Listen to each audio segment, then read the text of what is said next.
Dans une vidéo précédente, nous avons vu que Schwaller de Lubitsch, dans son étude sur le symbolisme du temple de Luxor, avait localisé le tronc cérébral au niveau de la deuxième salle hypostyle et dans le sein des saints, et que le tronc cérébral joue un rôle très important dans le phénomène de l'esprit. Mais encore que le temple de Luxor lui-même est un temple dédié à l'esprit.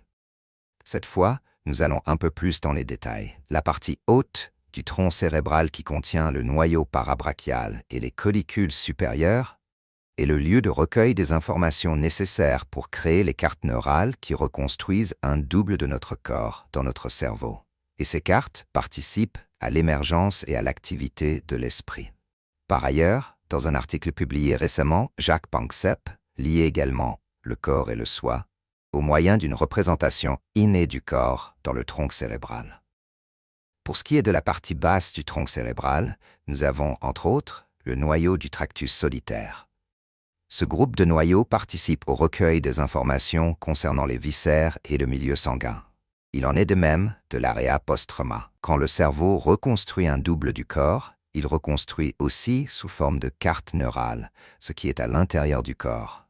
Antonio Damasio dit à ce propos: « Ce sont les cartes et les images dont les contenus sont assemblés à partir de signaux interoceptifs venant du milieu intérieur et des viscères.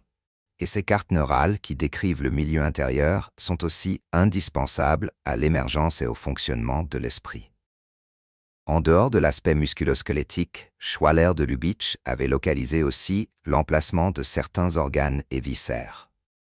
Parmi les viscères directement mentionnés, nous avons les poumons, qui correspondent à la première salle hypostyle, l'hypophyse, qui est localisé à l'entrée du sein des seins et qui, comme toutes les glandes, fait partie des viscères. Nous avons aussi la thyroïde, qui est aussi une glande, et qui est localisée dans la salle 13.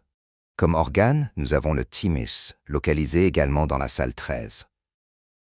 Et selon Schwaller de Lubitsch, la thyroïde et le thymus sont expliqués dans cette salle 13. Et voici le plus intéressant. La thyroïde et le thymus exercent une influence dans le fonctionnement des viscères, comme la lymphe, le cœur, la peau, les testicules et les ovaires, la langue et les intestins, à travers le tube digestif.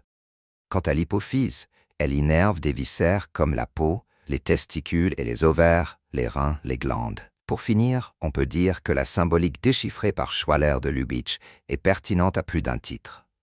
Et elle montre que les anciens Égyptiens avaient une connaissance objective et profonde de l'esprit comparable aux découvertes actuelles des neurosciences cognitives.